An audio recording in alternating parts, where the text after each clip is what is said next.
Are you guys ready for 2020 to be over with? I'm done with all the bad stuff that's happened this year. But sadly, I'm not done with fishing.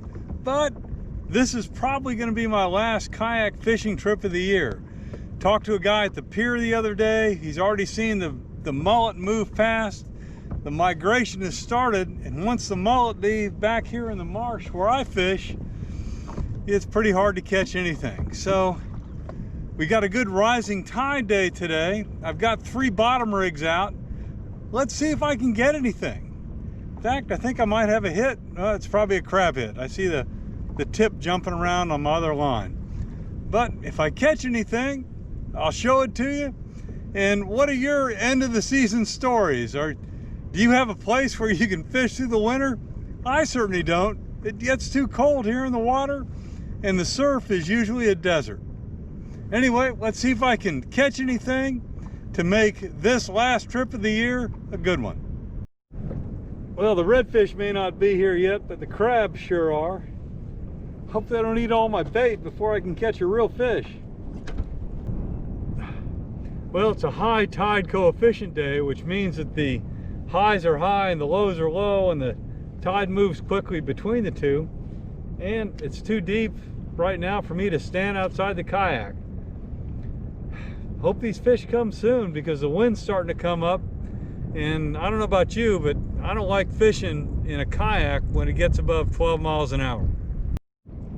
I use my wind app, and I'm going to do a review of all my apps later this fall, but keep checking this out to see what's going on with the wind. Right now it's not bad. It's running about 7.6. Given I'm desperate to catch a fish on this last trip, I'm double checking on my angler app to make sure that I'm sitting in the right place. I've marked this spot multiple times as a honey hole, and you can see kind of why it is. If you look over here to the left of the boat, there's a nice oyster bed, and then to the right of the boat there's another one, and between me and those oyster beds there's a channel that I found with my deeper sonar. So if the reds are still coming back in here, and who knows, with the bait being kind of gone, they should be running right in front of me. I mean, I've caught a lot of fish sitting right here. I find when the crabs are active, you'd better be checking your rig about once every 3 minutes. So with 3 rods out, I'll stay busy. Yep, I got this one. I've already burned through 10 baits. I've got about 30 with me. Yep, this one's another empty one right here. And what I'll do if I run out is I'll switch to fish bites. Now, they are more expensive, but they do last quite a bit longer. And this season anyway, the redfish have liked the crab flavor more so than the shrimp. Well, my fishing buddy, who's about 100 yards over that way, just caught a 15-inch redfish. That's very, very small for this spot. Usually they run around 22 inches. And I don't know how they got by me to get to him. They must be coming up the other channel behind me, but it's too late for me to move because you fish by tide when you're fishing inshore. And I'm looking at my tide app, and it's 1.92 right now. 1.93, which means the fish should be here either right now or very soon.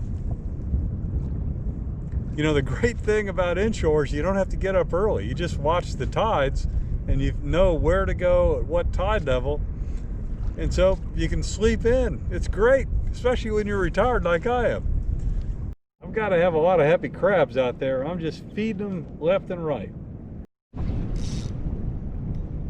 All right, doesn't look like I'm going to be skunked at the end of the year. I think I've got a red on. I just had a good hit on my other rod too, but he got off. Oh yeah, that's a red. Well, patience pays off. So I got my angler app running, and you can get one of these bullseye things with it. All I got to do is press the button, and you hear the ding. That means the fish has been recorded in the app. And that's important because I want to know the exact tide level, and I can look that up later, of when this guy was here. Because like I said earlier, everything depends on tide.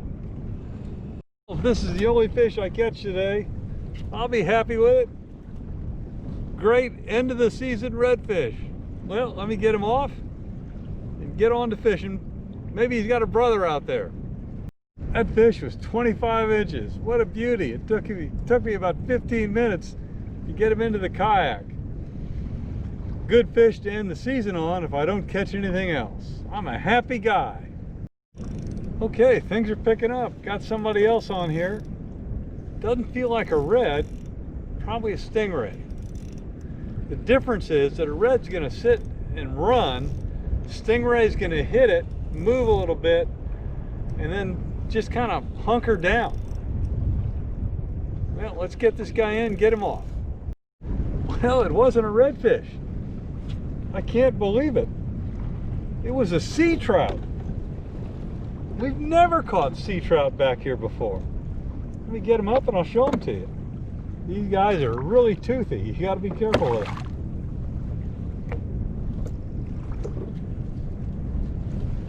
Check that out. Little sea trout. Let's see how big he is.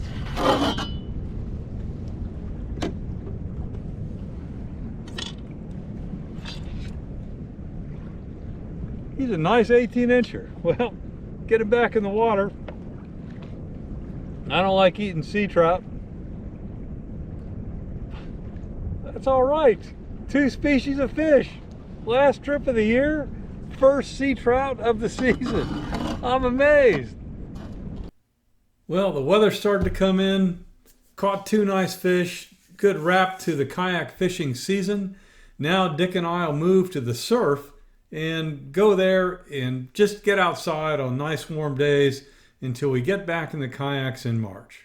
I hope you guys have a great winter and had a great season despite how bad 2020 was for everybody.